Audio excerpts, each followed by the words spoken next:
Hello and welcome to another edition of Active Living. We're very fortunate today to have John and Maggie Williams with us. John and Maggie have both retired from the real business world and have started something very, very interesting called Bakhita Charities. So welcome to our show. Thank you, George. We're very happy to be here. We appreciate your invitation, and we're especially happy to talk about our favorite subject, which is Bakhita Charities and our work in Africa. Well, John, you got to tell me, how in the world did you first of all, you were an engineer, correct? I was an engineer. And Maggie, you were a social worker? Correct. And so how in the world do you go from being that, both retiring and then getting involved in these African charities? Well, it's an interesting story. The first part of that story is that we are just regular people. We're not missionaries. You'll see us around the Oxford area in the grocery store and in the diners, just regular people, just living regular lives. And as we were living our lives, it occurred to us that our lives have been very blessed. And we've got a great family. We've got 7 kids, wow. 15 grandchildren, and 1 great-grandchild. A wonderful family. We love the community here of Oxford. We love our church, Christ the Redeemer Church. We had all these blessings, and it occurred to us that we have been blessed, and maybe those of us who are blessed should share some of our blessings. In fact, we believe in a just world and in a society that works for everybody, not just for a few. And to make that work for everybody, those of us who have been particularly blessed probably have to help out a little those who haven't been blessed so much. And so we aspired to do that. We talked about that for a year and thought about it and made a decision. Now, this is after you retired, you started thinking about this. Well, one of us had retired, but one of us was still working. Okay. And so we decided that we wanted to do something. And then it took us another year to figure out what it is we would do, but it ended up with us going to work in Africa as volunteers for 7 years straight. Wow. 7 years in Africa. Yes. Now, you volunteered. Did you volunteer to some organization, or was this just, I'm going to go to Africa and volunteer? We ended up signing up with Jesuit Volunteers International. Okay. That's the first group that we worked with. And this was after a lot of consideration of all the different agencies and a lot of time praying about it, looking into it, talking about it. We decided to go with JVI, and they asked us to go to South Africa and be teachers. So we did that for 2 years. We worked in South Africa at a little school in the bush called St. Brendan's High School. All right. And that was quite interesting and quite challenging for us because we're not teachers. I can just tell you one quick little story. My first day there, and I'm not a teacher, okay. I walked into the classroom, and as soon as I got in the door, all the children stood up, and these are 8th grade students. They all stood up and said, "Good morning, teacher." I said, whoa. Number one, they're talking to me. And number 2, 8th graders are usually not that considerate. Not here in the United States anyway, right? So that was the first shock. And then I looked at my class list, and the first child on my class list was Chivan Waho Netsi Swinsway. 26 letters in his name. I said, oh boy. Oh boy. The learning process here on that, huh? Yes, I'm the one learning. Can you say that again? No. So we did that for 2 years, working at that school, and then we really weren't ready to quit doing this work. That's what we had signed up for 2 years.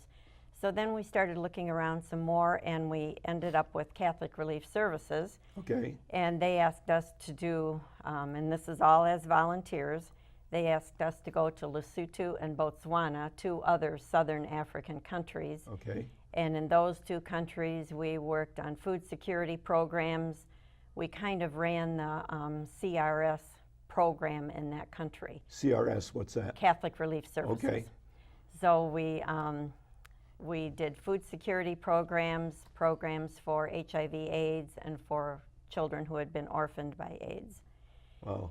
And this is one thing that really started to get to us, was not just the poverty. We expected to see poverty. Right. It's Africa. but the number of people living in just pure dire straits with not a bit of food in their house, with nowhere to go and nothing to do. There are no safety nets like we would have here, like food kitchens and things like that. They don't have anything like that there. They don't have anything like that. There are a lot of aid agencies working, but there's nothing that people could go to when they really needed help. A lot of mothers and children living in tin roof shacks with not a bit of food around them. The women especially work very, very hard in Africa. They do all the work. A woman might get up in the morning and go and chop the wood to start a fire, and then go to the well in the village and haul all the water, boil the water, cook it's kind of like porridge that they cook in the morning. And they work very, very hard all day long. Many of the men had gone off to the big cities to try and get a job in a big city. Some don't come back. The women are left to care for the children in the village. Many, many children came to school. When we were working in Lesotho, it's up in the mountains, and it can be very cold in the winter. Many children would come to school. They did try to send their children to school as much as they possibly could. Everybody would want their children to go to school.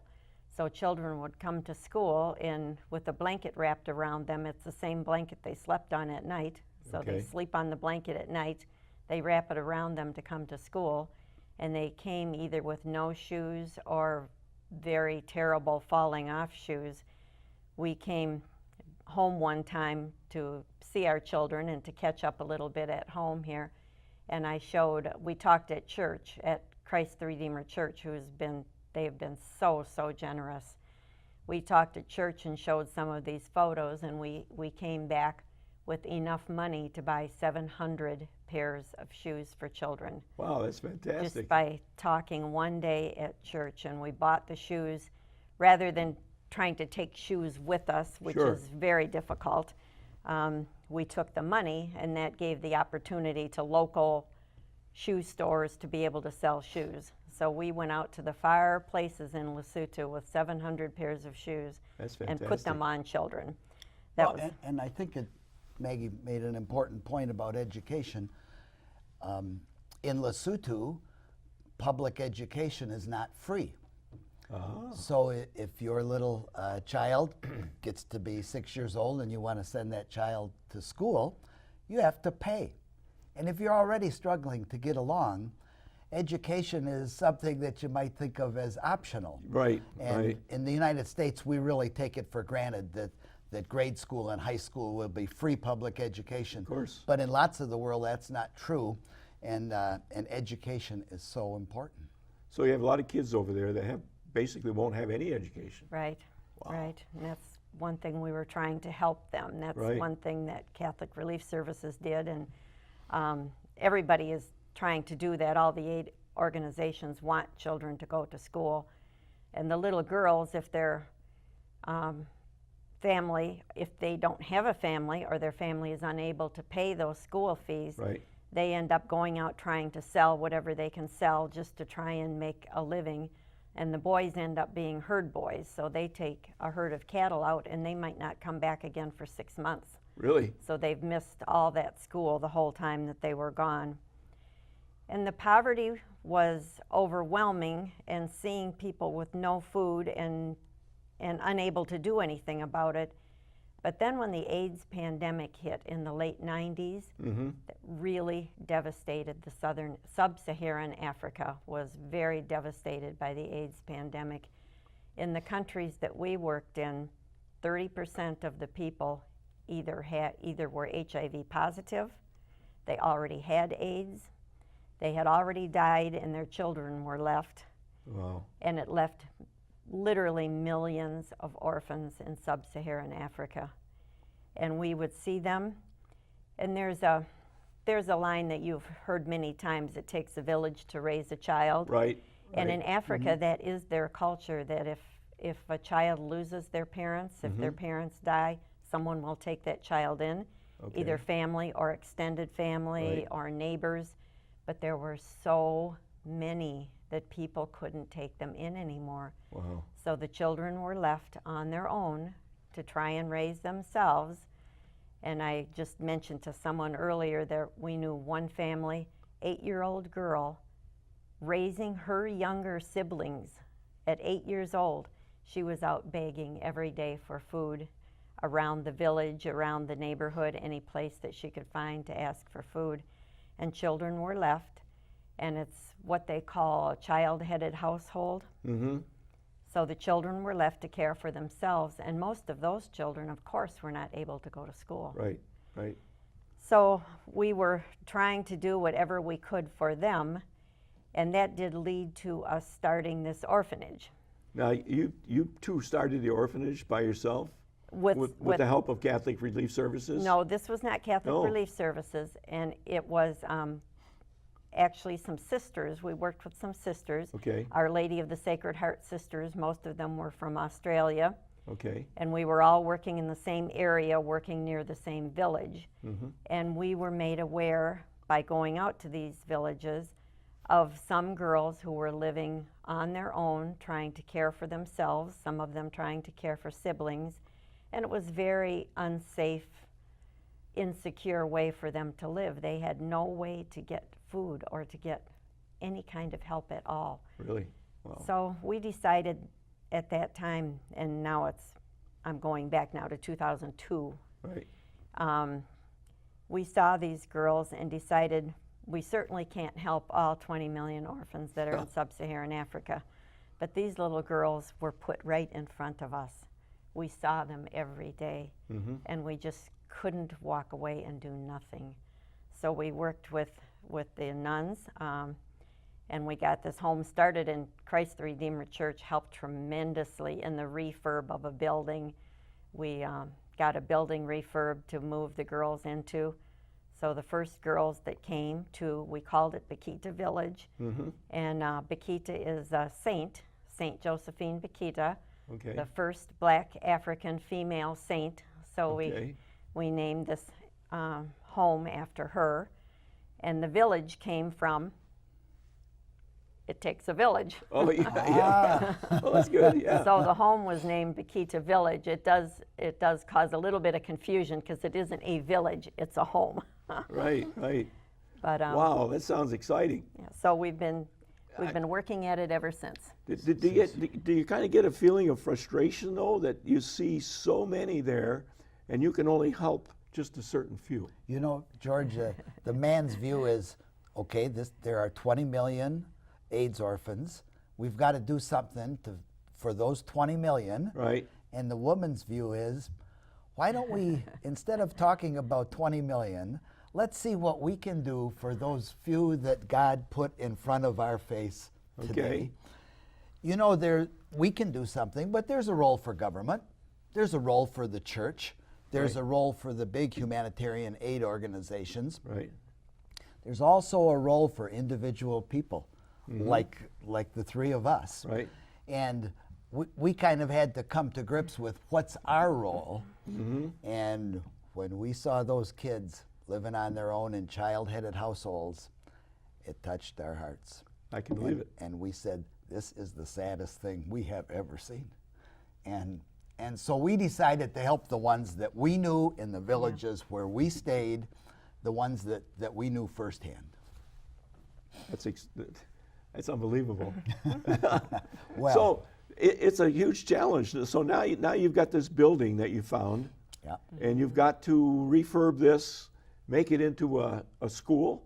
It's not a school, it's a not a school. home. The girls live there and Oh, they they go, actually- and then okay. we pay the school fees for them to go to local schools. Okay. So they go to an elementary school that's nearby in a village, Okay. and then when it's time for them to go to high school in grade 8, they go to the St. Brendan's school, the one that we taught at. Now It's a boarding school. Okay. Is this? I guess the root. Is everything in English, or is it in a native language, or how does that work?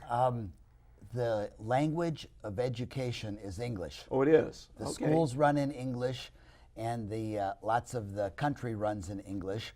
But the kids grow up in their villages speaking their native languages. Okay. Where we work, the first language is Sepedi.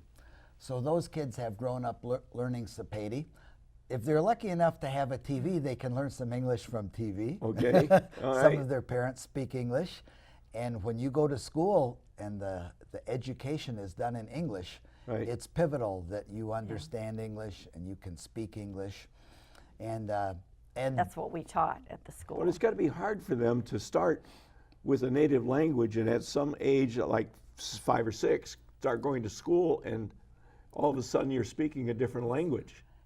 it's very hard, and some pick it up very quickly, and Yeah. some of them, depending on their village, are speaking Sepedi at home, and Venda at their neighbor's house, and Setswana Yeah. at, Okay. at an aunt's house. And these kids become amazingly multilingual. Well, they at that age, I guess it kind of sinks in. Yes. At my age, I would never learn.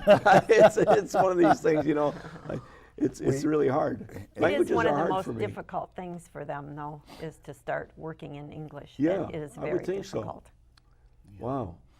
So now you've set up this Bakhita Home, really, That's true. and those kids come in, they stay there.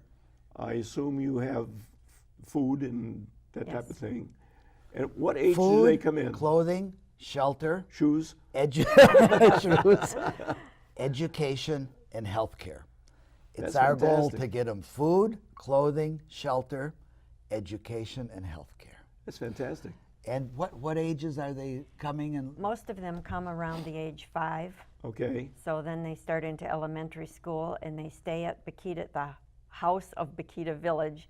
They stay there until they're in grade 8. Okay. And then they move over. It's right next door almost. They move over to St. Brendan's High School, which is a boarding school. So Okay. they start at grade 8. And if they go to a boarding school at grade 8, that allows other girls to come in to Bakhita, because then that frees Right. up room. Because Bakhita Village can only be as big as it is. There's nowhere to go. How big is it? How many kids are you serving? We started with 14 girls. There have been as many as 28. Okay. So it's somewhere between 14 and 28. Okay. Depends who needs a home. And But over the years, over the years, about 150 girls have come there. Okay. Have stayed there till grade 8 and then gone on to So high when they school. go to so when they go to the high school and it's a boarding school, who pays for that? I assume it's a pay thing, right? George, when we were there in February, we paid 10 scholarships. Really? For 10 girls who used to live at Bakhita Village and now went to St. Brendan's. We paid for 10 of them this year, their boarding fees and their school fees. Our charity is paying for all of the girls to go to St. Brendan's. That was a commitment that we made. Wow. Actually, we made that commitment a few years ago. We were just supporting Bakhita Village, Right. the girls, and then we decided they really They need to. they were being supported in high school by another organization Okay. that quit. They Oh. pulled out. They went to another country. So that left the girls with nobody to pay for their high school. So a couple years ago, we committed to paying for all Bakhita Village girls to go to high school at St. Brendan's. Wow. And when we say we pay, Bakhita Charities, our nonprofit, Right. Our pay. donors pay. Yeah, Right. our friends and family Right, right. and church, but Bakhita Charities pays for those scholarships. And primarily your your income comes from this area. Is that correct? The Christ the Redeemer area, all friends and family and that type of thing from this. And if someone wanted to donate to this organization, what would they do? That's great. What would they And, do? Well, we have a website. Okay. Our website is called bakhitacharities.org. And on that website, you can donate by cash, credit card, PayPal. You can send donations through the mail. Right. And we are very humbled that people in the United States are really generous. That's great. And when we started into fundraising, it was not something that we really wanted to do at first. No. But Begging for money is never fun, is it? No. no, but someone said to us, "Do you believe in this thing you're asking for?" And we really do believe in it. Right. Educating girls who are really struggling and don't have an opportunity. We believe in it. And the second question is, are you prepared to give more than anybody else you're asking. Right. And we are.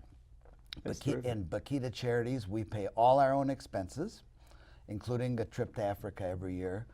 We pay all administrative costs. So if someone gives us a donation, Right. 100% of that donation goes directly to helping these kids. That's fantastic. You don't get a lot of charities like that today. A lot of the charities today, you know, 70-80% goes to administrative costs, Yeah. which is high salaries for the executives along with a whole other stuff. Yeah.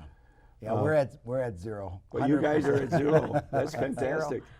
You don't get too many charities like that. So, in addition to taking care of these kids, is there anything else that you're kind of looking at to do in the future, or you've pretty much got your hands full with this, I would assume? You know, we worked in Africa full time from 2000 to 2007. Right. When we came home in 2008, we said our time of being there all the time is over, but what can we do from the United States? Right. So we started Bakhita Charities. It's a fully tax deductible 501c3 nonprofit. And we go there every year. Instead of being there full time, each February we spend in Africa. And every time we go, it grows a little bit. It expands. Yeah. First we just had Bakhita Village, and then we had Bakhita Village in St. Brendan's High School. Now we're supporting a couple girls in university Yeah. Oh, really? that we've known since they were little, and not paying their full scholarship, but helping them Right. get through university. And now there is over in the neighboring village a little place called Hapasha, which hardly anyone knows, but we know it very well. There is a preschool that's called a creche, but a preschool for youngsters and newborns from the village to spend the day, and we're supporting And that. get a meal. The kids get 2 meals, actually. Oh, really? Okay. And they From learn a little preschool. bit. They learn some English. They learn to sing a song. They learn how to get along with their playmates. Right. Right. So we're now supporting preschools and grade schools and high schools and universities. And, Wow. and yeah, but it brings us great joy. That's It's unbelievable. magnificent. And we have had some very wonderful success stories that it's reinforced to us the value of education.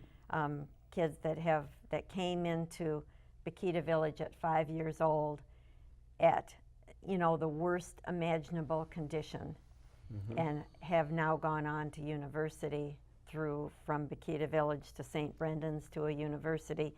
One wants to be a doctor, one wants to be a social worker. Fantastic. I mean, these are wonderful success stories that come back to us, so that gives us the incentive to keep going and to keep trying to get the education. That's the key to everything. Well, you guys it's have done a fantastic job. I mean, let's Thank take you. it from You're- 2002 You're very to kind. now. You've taken a huge task on, and you've made it work. And we intend to keep doing it as long as we're able. Wow, that's great. And by going there every year, we make this trip, and people say, well, why do you need to go every year? And one thing we find as we come back and get into our lives in the United States, we right. sort of get in a different mindset. But every year when we go there and we understand the reality again, and we live the daily life with those kids. I mean, the meals and the playing and studying and Right. reading them books and everything like that. Participating in their daily life and then seeing the real life in the villages. When you see that poverty firsthand, and we know so many individual people, and we know all the kids we're supporting Right. very personally, really gets us back to being grounded and fired up for it again. Well, Maggie was telling me a little story before we came on air about going to Myers after coming back. Can you kind of retell that little story a little bit? Well, the first time we came home was 2003, after we had been gone for 2 years. And life is so different living in a village. When you go to the market, you might be able to get one day an avocado, and the next day maybe there are mangoes that are available you can get. And the cereal would be maybe one kind, maybe two. And so the first time I came home, we had to refill our refrigerator. Our house had been left empty. So I went to Meijer in Oxford. It had just opened. Ah, And it was a new store I had not been to before. And I'm going along shopping, and I'm just amazed at the lights, the people, the noise, the number of items that you can buy. I got into the cereal aisle and just had a meltdown. yeah. I had a panic attack. 30 or 40 different kinds of cereal versus 2, right? I just couldn't Exactly. absorb the amount of stuff that Right, we right, have. right. I had to leave my cart and go home. I said I couldn't couldn't take it anymore, I couldn't do it. I'll have to find a little market to go to start with, you know, There and you then go. Right? And George, I think most United States people appreciate how good our life is here and how And blessed we easy. all are. And United States people are very, very generous. And it's that generosity of our friends, family, church. Some people we don't even know that come to our website that really enable us to do what we do. It's all made possible by the donations of all the people and that Christ support. the Redeemer has been just phenomenally That's great. Yeah, I know. wonderful to us. I know that it's been a very generous parish in Very a lot of generous. respects. And they've Very. been very kind to Bakhita Yes. Charities. Great. Well, you've got a lot of good friends there that kind of help you out too. Sure. But going to Africa every year, I mean, that's got to be. Well, you picked the right month, right? February's a Wasn't great an month to It go, wasn't right? an accident. I think there's a little thinking behind that one, right? Right. We don't tolerate the long journey as well as we used to. But Well, that's true, right? Well, if someone wants to give, yes, what do they do? the best straightforward way to do that is through our website. Right. It's www.bakhitacharities.org. Okay. And right there on the home page, first thing you'll see is a photo of Maggie with little Mapala, one of the girls at Bakhita Village. And next you'll see a big orange button that says donate, Donate. if you're willing to help. And you Great. there you'll find our address. If you'd like to write a check and drop it in the mail, that's wonderful. Many people do that. We'll send you our newsletter. We write 2 newsletters a year, just one page. And so you can send a check, or right there you can donate by credit card or by PayPal right on the website. George, some of the people that have really touched us sign up for a monthly donation. And Really? it's automatic, and it doesn't have to be a lot. It can be more or less whatever people wish. You know, for one girl to go to St. Brendan's, a full scholarship for 1 year, cost $2,500. Whoa. That's all room and board for that girl for the whole year, and all school fees for the whole year, and uniforms, and a little bit of tutoring help. And we have many donors who say, I'll sponsor one girl for 1 year and That's write fantastic. that check for $2,500, or do that over a period of months. Yeah. Great. All right. Well, listen, we're Okay. just about out of time. Okay. Okay. I want to thank you so much for coming today. Thank You have been you. fantastic. Thank I'm you. sure our viewers will hopefully be very generous and send you a little bit of money. Bakhita Charities. Bakhita Charities, don't forget it, right? Thank you very much for joining us today.